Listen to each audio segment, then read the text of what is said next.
Coming up on CBS 7 News at 6. There are a lot, sure. There are a lot of them in this area.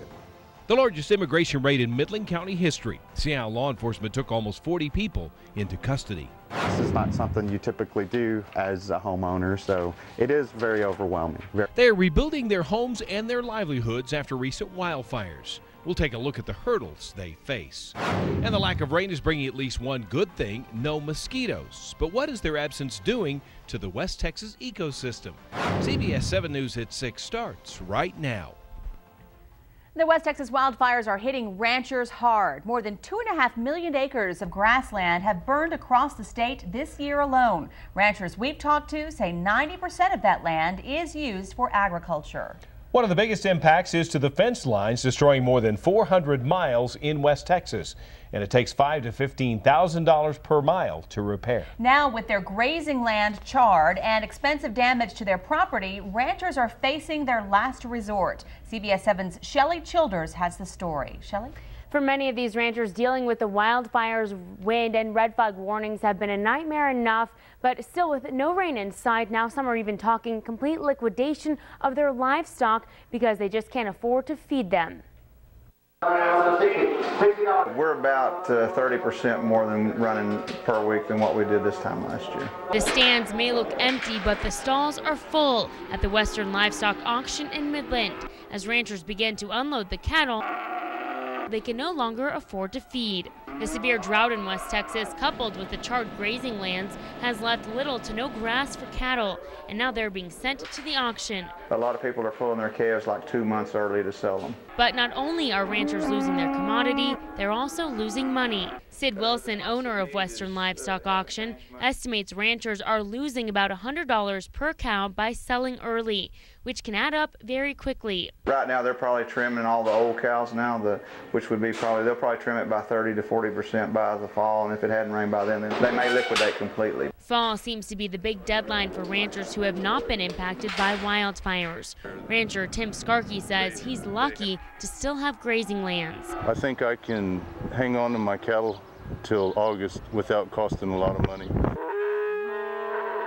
If it doesn't rain between now and August, if it waits till September, it'll be too late.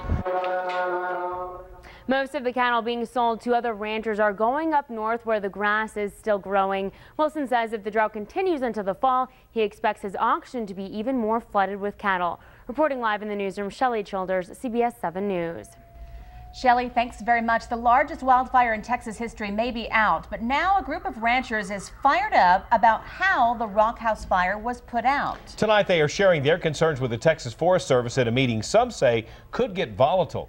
CBS 7's Bo Berman joins us now from Fort Davis with a preview. Bo? Well, we're live here in Jeff Davis County. We're behind me here in the courthouse. An important meeting is going to be taking place in less than half an hour. It's going to feature ranchers who are upset about the way the Rock House fire was handled. Some of them are upset about back burning in particular. That's burning that's done on purpose by firefighters to try and contain and block off the fire at certain points. Sometimes they'll even set fires on purpose to try and clear away some of the brush and eliminate the fire from catching even further. But in some cases, some of these ranchers believe, we're told, that this back burning may have directed the fire into their ranch property, and in some cases destroyed much of the livelihood they depend on, some of the grass that their cattle graze and eats on a daily basis. So they're here today meeting with Texas Forest Service and DPS officials, hoping to get some answers, and they say they're looking for accountability about what happened during the Rock House fire and the way that it was handled, the way that it was fought, and in some cases the way that it was spread onto ranch property. So we're going to be inside the meeting here, and we'll bring you the latest coming up at 10 o'clock. And the Texas Forest Service actually says this meeting could be quite volatile. Those are the words they used. But I'm reporting live in Fort Davis, Bo Berman, CBS 7 News. Bo, thanks very much. Cleanup and rebuilding continues from our recent wildfires, and it's going to be a long road before it's all over. And as CBS 7's Jennifer Samp explains, there are many hurdles to clear, but the Red Cross is there to help. Jennifer. That's right, Jay and Tatum. You normally see the Red Cross during a disaster, but what you don't see is how much they help rebuild after a devastating natural disaster. Brick by brick, residents in Midland County are rebuilding their homes and their lives. I can still smell the smell in it a little bit, even a month after, after it's already over with. Joseph Bonke's mother's home is one of the few left standing on this block, but still received a lot of damage. 3 different contractors were there today to help with reconstruction. Leveling up the foundation and getting things in so we can come back in with good, decent flooring under. We think it did for him. The Red Cross doesn't hand out money, but they do issue vouchers to reimburse companies for their services. And they have gone, just to great lengths to help and make sure that things are getting repaired. Bonke says these moments are overwhelming, but knowing there is help encourages him and his neighbors to move forward. Even if it's just a little something, it just that touches me more than anything else.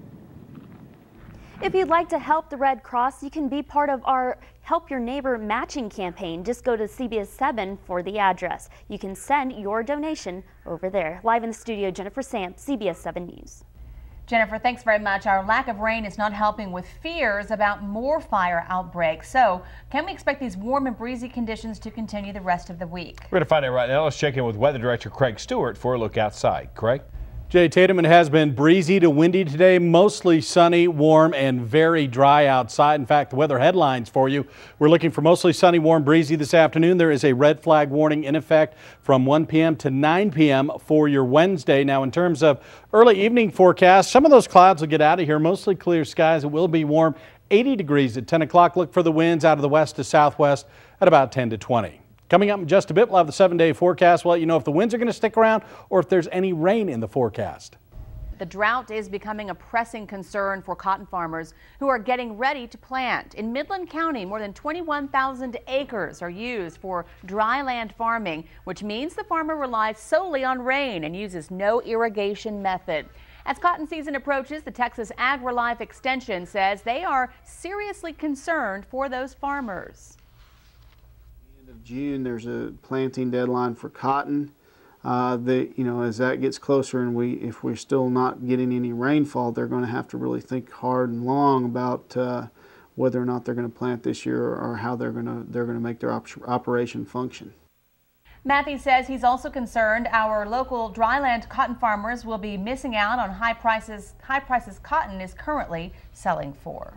More stories making headlines tonight. Almost 40 people are taken into custody at an apartment complex construction site during an illegal immigration raid. It's an issue that many West Texans have strong feelings about. And as Mayron Berkson tells us, it's the biggest immigration raid the Midland Sheriff's Office has ever seen. Mayron? Well, around 7:30 this morning, over 80 officers from several different law enforcement agencies stormed the Tuscany at Fawdry apartments, blocking all of the entrances, waiting for people to try and escape. Midland County Sheriff Gary Painter said people were trying to run from authorities on foot and some were hiding throughout the complex. Officers even kicked in apartment doors, searching for everyone they could find. There were 39 people taken by a Homeland Security bus for illegal immigration. McDougal Companies was in charge of construction for the site. They tell us that none of their employees were taken by authorities, but it was the workers for a subcontractor on that site. Painter says a raid like this is not out of the ordinary. Well, it's something that's never stopped. We've worked with ICE on many occasions. We've made roundups.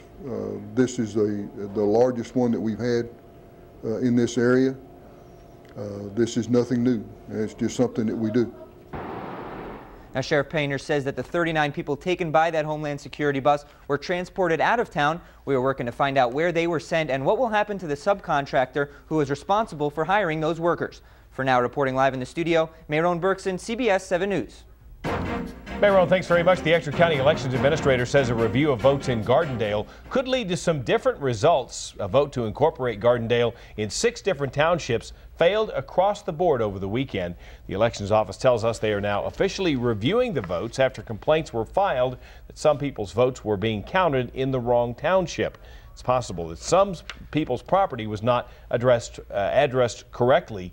They tell us it will be the end of the week, though, before they know anything. And while it's possible a different outcome could happen, Mitzi Scheibel with the Elections Office says it's unlikely that will be the case. Meanwhile, elections officials are gearing up for a special election this summer. The Odessa City Council District 5 seat is up for grabs. If you're interested in running, you can file until May 24th. Early voting for those seats starts June 8th and Election Day is June 25th. Odessa police are investigating a body found at a motel in Odessa. A crime scene was set up at the Studio 6 on Highway 80 just after 3 this afternoon. Police say a man was found in one of the rooms. It's believed he was living there.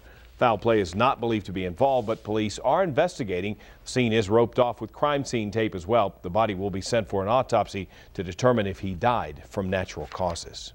Should we get used to these warm and breezy days, or could some changes be on the way? Probably not. Craig Stewart is back after the break with a look at your 7-day forecast. Guess we're going to remain hopeful, though.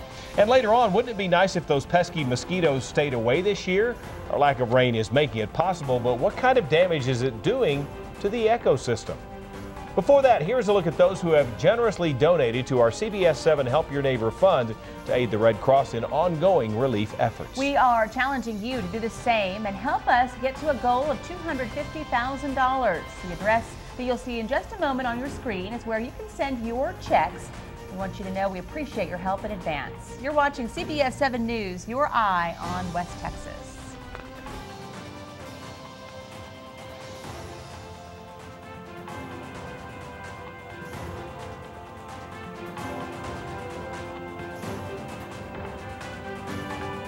Even a slight chance out there. We're not going to see rain for a while. Man, we need it bad, too. All right. Thanks very Craig, much. thanks. Our lack of rain is helping with the number of mosquitoes in the basin, but that may not be a good thing in the long run. The bugs took over our area this time last year. An absence of these insects might be a good thing if you plan to be outdoors, but the Sibley Nature Center says it's disrupting the nature cycle in West Texas. It's kind of hard for us to picture any benefit from them, but as I mentioned, that they are a major food source for so many other different types of animals, other beneficial types of insects and also birds. The Nature Center says there may also be a surge in grasshoppers during the drought season.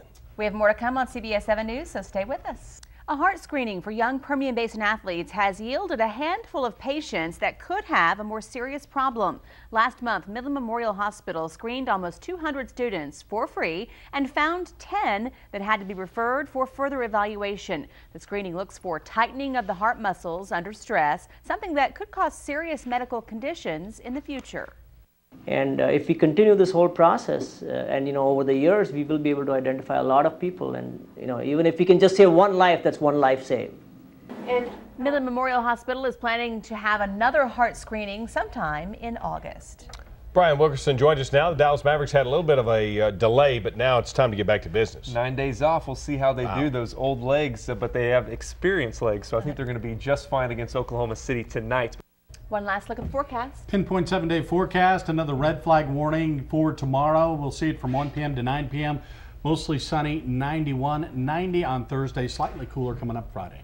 All right. Craig, thanks. Entertainment Tonight is coming up next. You make it a great evening.